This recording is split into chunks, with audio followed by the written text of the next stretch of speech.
नियम 377 के अधीन मामले सभा पटल पर रखने का अनुमति प्रदान की जाती है। माननीय सदस्य सभा पटल पर अपने 377 के मामले रख सकते हैं। एक मिनट, एक second please. No, Adhir Ranjan जी।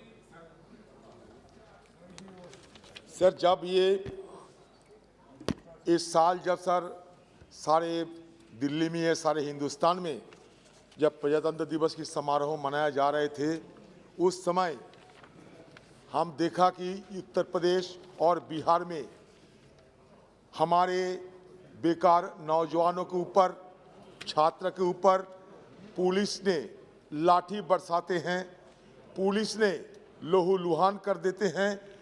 बेकार नौजवानों की यह मांग था कि हमें नौकरी दिया जाए।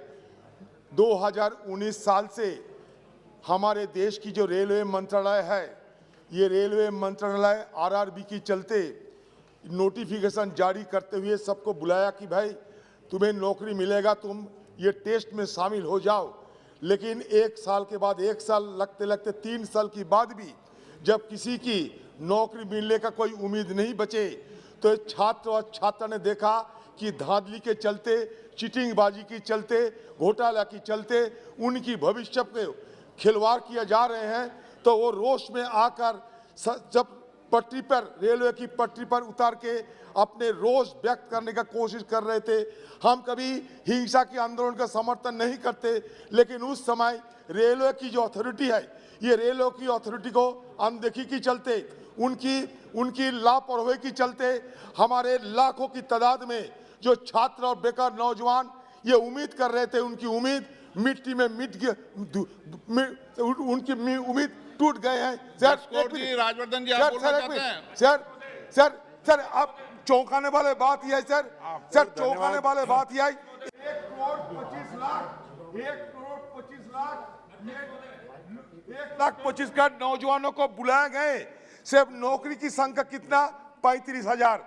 तो इसके हमारे देश की आज की रोजगार की स्थिति क्या है, ये आप खुद पता कर सकते हैं। बोलना है कि आप लोगों को कुछ बोलना चाहते हैं? आप आपका बहुत बहुत धन्यवाद। मैं आपका ध्यान, पूरे सदन का ध्यान, राजस्थान में एक बहुत बड़ा रिक्रूटमेंट स्कैम, एग्जामिनेशन का एक स्कैम हो रहा है, उसकी तरफ मैं आपका और पूरे सदन का ध्यान आकर्षित करना चाहता हूं। Rajasthan eligibility exam for teachers यानी REET, 4 साल बाद ये इम्तिहान हुआ। आप सीट पे जाओ, मौका दूंगा आपको। 4 साल बाद ये इम्तिहान हुआ है, जो 2017 के बाद पहली बार हो रहा था। 4 साल से अध्यापकों की नौकरी नहीं हो रही थी। बड़े बड़े पैमाने पे, बड़ी तादाद में रिक्रूटमेंट एग्जाम के लिए लोग आए थे। लाखों कैंडिडेट ने हिस्सा करा। 31,000 पोस्ट थी इसके अंदर। रीट परीक्षा में धांधली हुई, पेपर लीक हुआ, परीक्षा केंद्रों में सामूहिक नकल हुई। ये सारी शिकायतें कैंडिडेट्स ने पुलिस और प्रशासन को करी, लेकिन तत्कालीन अध्यक्ष महोदय नहीं बोलना। मेरा आपसे आग्रह अध्यक्ष महोदय कि राजस्थान का नौजवान आंदोलित है और रीट की जो एग्जाम, रीट की जो परीक्षा आयोजित कराए। अध्यक्ष महोदय, मेरा तो नाम लिया, लेकिन अध्यक्ष महोदय 1 मिनट, हम ये चाहते हैं कि रीट की भर्ती रद्द करें, सीबीआई जांच कराएं, दिल्ली की सरकार निर्देश करे Rajasthan. NK Premchandan ji. Sir, thank you sir, thank you very much sir. Sir, I would like to raise a very important matter which is concerning the safety and security of a member of parliament like me. Sir, the bitter experience which I have in my constituency on 10th January 2021. Sir, please, hey, please. Hariwal, sir, on 10th January 2021, at about 5:45 p.m., I was traveling in my car in my constituency to attend a function at Chavara. Sir, on seeing a protest rally from the opposite side, led by CPM, DYFI and SFI comrades, that rally led by them, and my car was attacked, and I was inside the car. Around 50 persons surrounded my car and attacked my car.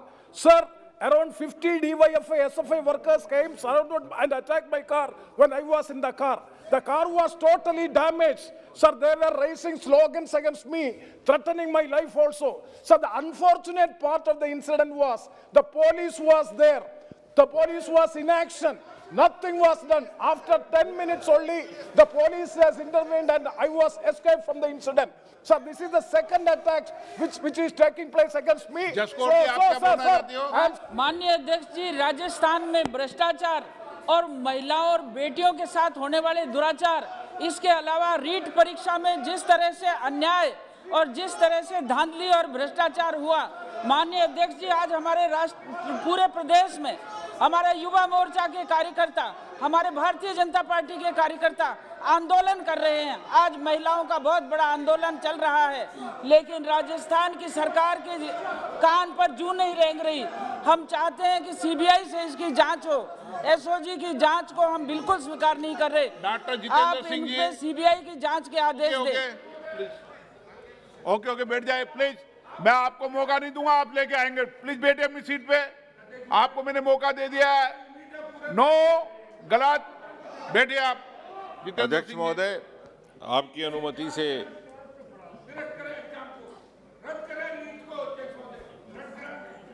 अध्यक्ष महोदय, आपकी अनुमति से मुझे माननीय सदस्यों के साथ ये बात साझा करते हुए और ये सूचना देते हुए अत्यंत हर्ष महसूस होता है कि विज्ञान एवं प्रौद्योगिकीकरण मंत्रालय, साइंस एंड टेक्नोलॉजी मिनिस्ट्री, जिसके साथ मेरा संबंध है, उसके माध्यम से CSIR के द्वारा इस कक्ष में एक आधुनिक अल्ट्रा वायलेट टेक्नोलॉजी की इंस्टॉलमेंट की गई है कुछ ही समय पहले, जिसे UVC कहते हैं वैज्ञानिक भाषा में, अल्ट्रा वायलेट सी वेव्स, जिसके माध्यम से एयर कंडीशन से निकलती हुई हवा, जिसके बारे में अक्सर ये आशंका जाहिर की जाती है कि उससे वायरसेस, कोरोना, सार्स, ओमिक्रॉन इत्यादि का फैलाव होता है, उस पर कुछ ना कुछ अंकुश लगाने का कार्य उस अल्ट्रावायलेट माध्यम से रहता है।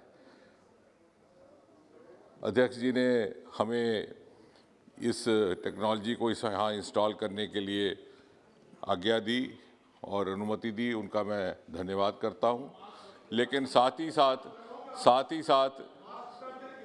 साथ मास्क की बात नहीं की, अभी करूँगा, कि जो कोविड अप्रोप्रिएट बिहेवियर है उसे तब तक जारी रखिए जब तक गाइडलाइंस आपको कहती हैं। ये मात्र चूँकि बार बार ये एक आशंका आ रही थी मीडिया में भी और अक्सर चर्चा में भी कि जो बंद कक्ष रहते हैं, जो एनक्लोजर्स हैं, जो क्लोज्ड एनक्लोजर्स हैं, हमने ये टेक्नोलॉजी अब कहीं कहीं मुंबई से शुरू करके रेलगाड़ियों में भी लगाने का एक प्रक्रिया माननीय सदस्यगण, हाउस की बात लेकिन करें। अप्रोप्रिएट बिहेवियर जारी रहेगा, जैसे माननीय अधीर रंजन जी कह रहे हैं।